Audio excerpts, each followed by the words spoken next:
Are you having problems with sound issues on your Duolingo app and you want to be able to fix this? Well, then this video is going to be perfect for you, because in this video I'm going to show you a step-by-step guide on exactly how to fix this. So what you're going to do firstly is to just head into your Duolingo app, and then you should be taken to this page right here, as you can see.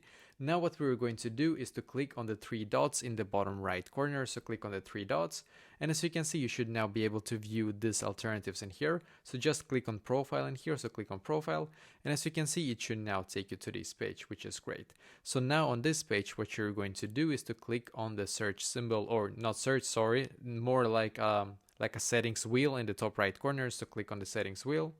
And as you can see, it should now take you here, which is great. On this page, just click on preferences, the first option in here, click on preferences.